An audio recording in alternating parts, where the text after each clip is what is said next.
I've lived through enough mass deaths to know that on the day the state sends its murderers, the sun hides its face.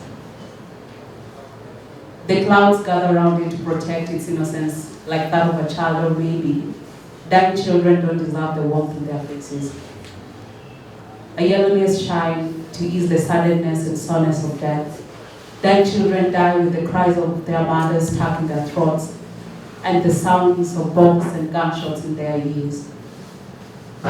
Their mothers pleading, wanting to hide them back into their wombs, but the state has known how to cut children out of the bellies of their mothers, Congo, eaten raw. So the sun hides. It bites its time. It did in Kisumu in 2017. For 2 weeks as the state collected enough blood to water its roots. It did shine in Goma for 3 weeks as the people got an act for the wealth they were planted in. 6 million lives in 5 villages. It did in Palestine for 467 days as America held the hands of a non-existent state for its binding. Ethnic cleansing on Holy Land claims. White phosphorus reigned. The sun has always been an unwilling witness. On June 25th, it became dark as a mother wailed for children dead on the promise of a better future in Kenya. The sun is an unreliable witness. How do you have one big burning eye and refuse as your wrath as Khartoum is shredded to pieces? As a mother ran through a maize field in Aral and left her baby to save her life, son, tell us what you saw. Bangladesh, standing on business as the bullets ring, who is playing Russian roulette with the children of the nation, and escaping playing with 3,000 dead youths, who is killing the future of the land. They tell us the clouds are gathering, but all we saw were dark clouds of smoke as they burnt down villages in Nairobi and Tigray. All we saw were the flaming arms of our hero as he loved to his death, a son bore witness, Maalma Isa. The only rivers that have ever had sources were our bleeding hearts. The sun won't bear witness. Here lies Gid and her cousins.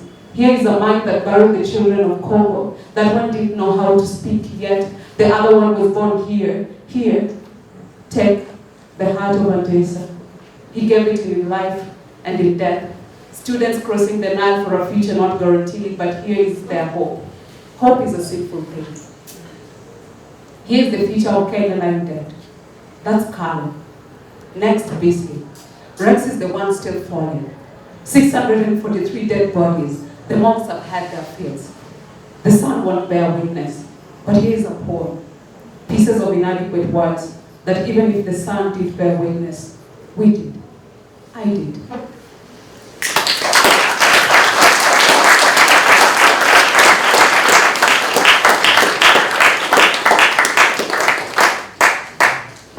Quick reaction.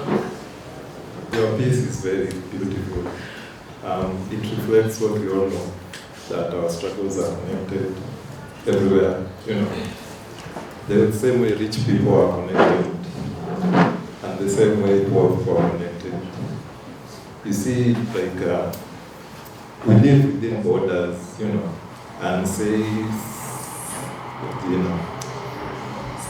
some of it. We will talk later, but still, even though we are in these borders, we are still connected in ways you can't imagine.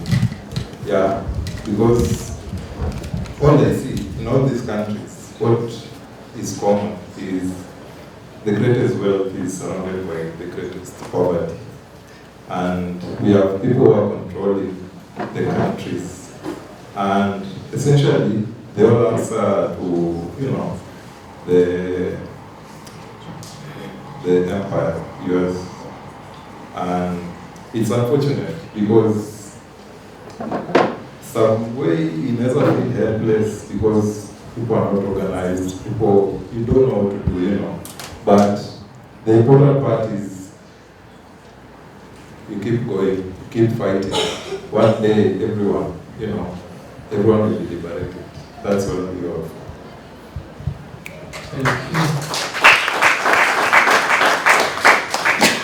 So about that, you have a nice piece, by the way. I like it. And then what I wanted to say is that humanity has so many aspects. There's the social aspect, there's the sexual aspect, there's the biological aspect of life. So humanity is very much interrogated and intertwined. Integrated. Yeah. Kizungu. So humanity is so much integrated in many ways, and politics is supposed to bring humanity together. Okay, let me refer to what I wrote.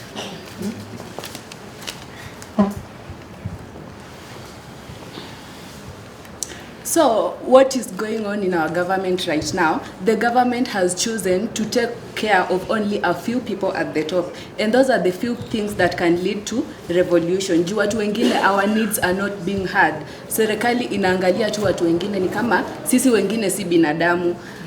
But come to think of it, ni sisi tuna allow the government to do what it is doing to us. We are the one giving the government the power to treat us the way it is treating us right now.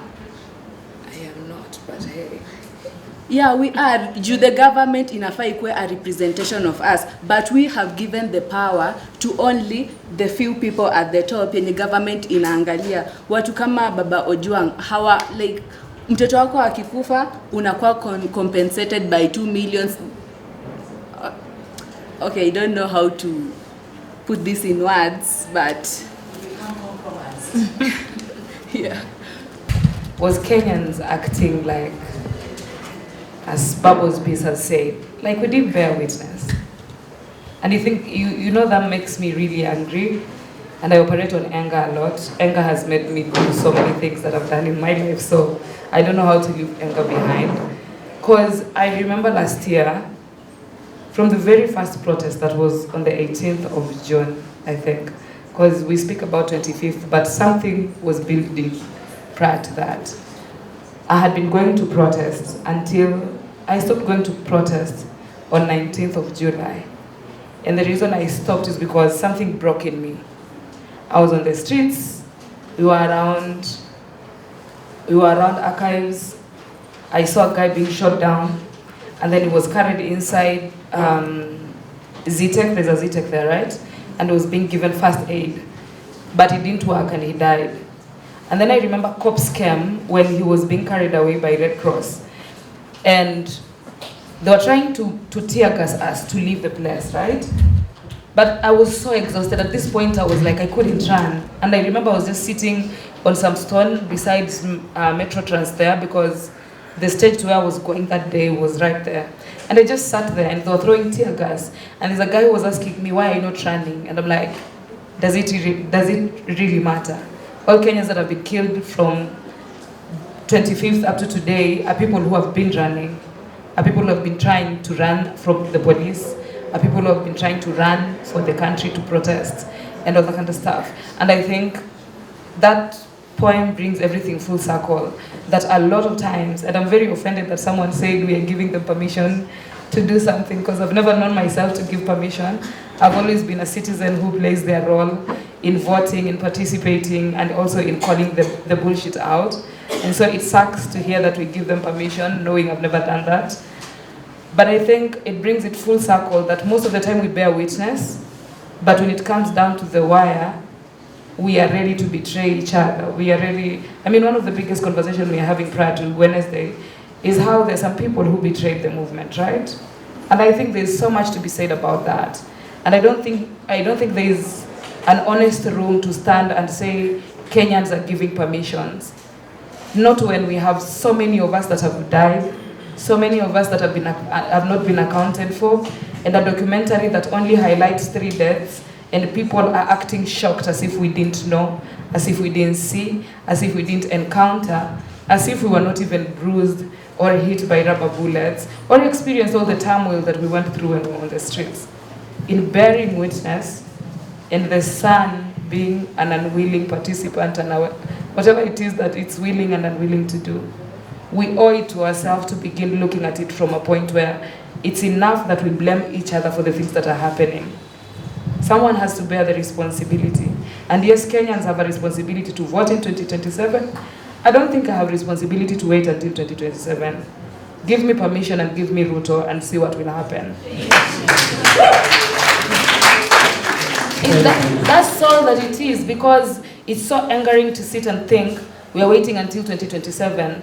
It's easily as by 2027, more of us would have been dead. Because they know how to get us. We are boycotting Safaricom today. But who's to say they don't know where we stay? In the investigation room, in the research room, they probably have all our faces, 50 million plus photos, or let's say 40, minus the children. And they know where we all live. And if they want to come for me, they have attempted before, they've come to my door, I was almost abducted. It doesn't get any worse than it does, right? Like there's so much to fight for as a person, but also there's nothing to lose. I feel like we've gotten to a place where there's nothing to lose. We are paying taxes, it becomes worse. We are not affording our lives, it becomes worse. We are bearing witness. Even if you're not on the streets, you're bearing witness because of the price you're buying unga today, because of the price you're buying milk today, because of the fact that you can no longer afford sukuma wiki that was averagely just mboga ya kuchuna kwa jirani, right? So there is so much we are bearing witness to. We don't have the luxury to begin saying, oh, Kenyans are giving permission. Maybe some people who call themselves Kenyans are, but the Kenyans that I know, the Kenyans that have grown and seen, the Kenyans that I interact with every day, nobody is giving permission. Everybody is trying to fight. Everybody is trying to do what they can. And that is the solidarity. That is the bearing witness that we are doing. And 25th, that's what it's all about. To come, to bear witness, and to do what we can do. And then to wait for what unravels. Because they're not going to receive us sitting, that we know for sure. So I hope you're ready, because I am. See you on Wednesday.